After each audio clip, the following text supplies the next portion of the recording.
How to Stay Calm When Betrayed, Part 1. There is one wound no one wants to face. Betrayal. It comes suddenly, stabbing the heart, spinning the mind, making the world collapse.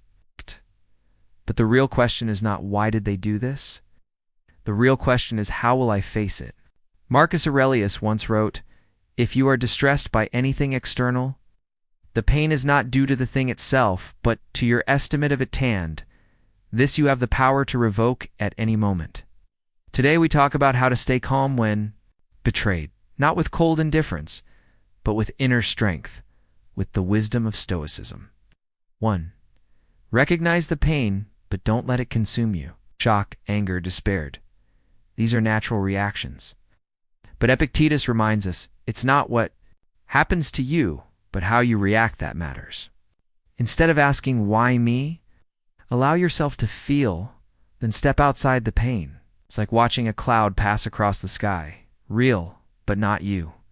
Many people after betrayal argue, text endlessly, or seek revenge. Nor these reactions only prolong the wound. Calmness means not letting emotion dictate action. 2. Focus on what you can control. Seneca said, "We suffer more often in imagination than in reality." After betrayal, the mind torments you with endless questions. How long? What were they thinking? But these lie outside your control. Stoic focuses on what is within. How you face the truth, how you speak and act. Most of all, how you guard your dignity. Instead of spiraling in doubt, choose calm action. Sit, breathe slowly. Remind yourself, I cannot control their choices, but I control how I walk forward. How to Stay Calm When Betrayed, Part 2. Turning betrayal into a test of strength. Betrayal. It often feels like the ground collapsing beneath your feet. Yet in every collapse, there is a chance to rise stronger. Marcus Aurelius once compared life to a wrestling match. You cannot expect gentle opponents. Life will hit you hard, sometimes through those closest to you. The question is not whether you will be hit, it is how you respond. A man once discovered his wife had been unfaithful. Most people would explode with anger, destroy trust further, with shouting or revenge, but he chose another way. He calmly looked at her and simply said, "I wish you happiness." That single sentence carried more power than rage. Why? Because he did not surrender his self-control. Prove that dignity is a shield no betrayal can pierce. Seneca reminds us, "He who is brave is free." Freedom here does not mean walking away untouched, but refusing to be chained by another person's actions. When you stay calm, you take back your freedom. You show that your peace of mind is not for sale, not even to those who hurt you most. Think of betrayal like a fire.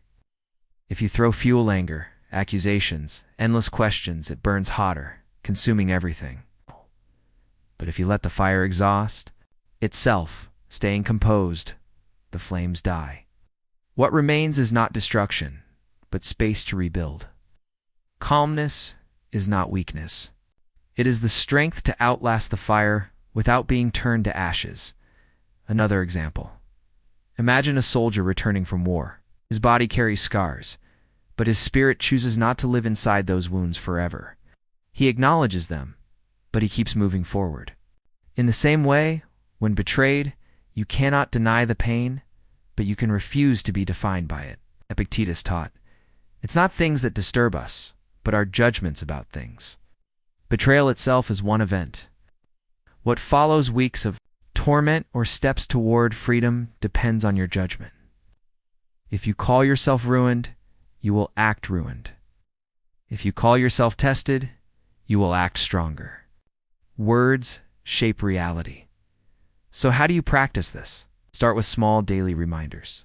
Write one sentence each morning. Today I choose calm over chaos. Today I keep my dignity. These words work like armor. When pain strikes, you are prepared. Calmness becomes not just a reaction, but a habit.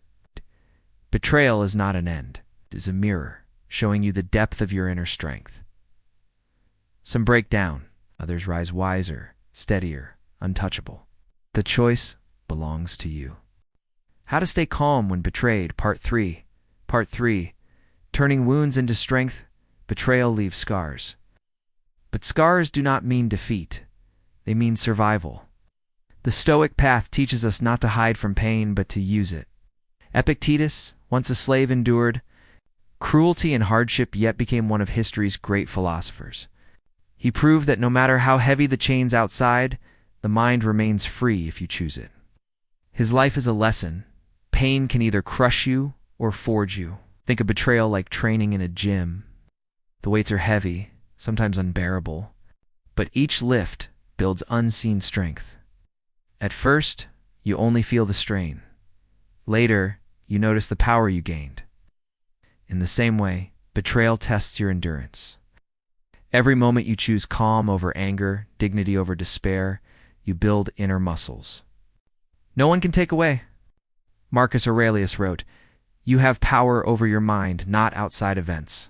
Realize this, and you will find strength." The betrayal is outside event.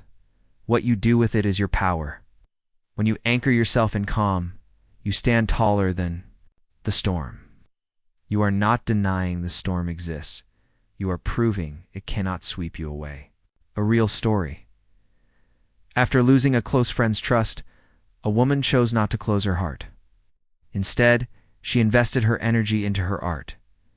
Months later, not only had she healed, but her paintings touched thousands. The betrayal became her fuel. She turned private pain into public beauty. This is the essence of Stoicism, not bitterness, but transformation. Seneca also reminded us, difficulties strengthen the mind, as labor does the body. Betrayal is difficulty, but it can sharpen clarity. It teaches who truly stands beside you, and more importantly, it teaches you how to stand alone. When you no longer fear being abandoned, you become unshakable. The person who can walk alone calmly is the person others respect deeply. What practical steps can you take?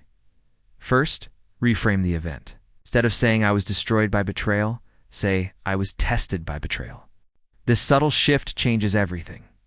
Second, create new focus. Pour energy into growth, fitness, study, creativity. Each step forward steals power from the past. Third, remind yourself daily, calmness is victory. Anger looks strong but burns. Quickly, calmness lasts. Betrayal, then, is not just an ending. It is a doorway. Some choose to step through into resentment, carrying bitterness for years. Others step through into wisdom, carrying lessons that make them unbreakable. Which path you choose defines not only your healing, but your future. And so, let me leave you with one final thought. Marcus Aurelius said, "The happiness of your life depends upon the quality of your thoughts. Guard those thoughts. Protect your dignity. Use the wound, but do not live inside it." When you rise from betrayal calm and strong, you prove to yourself and to the world that nothing outside can truly conquer you.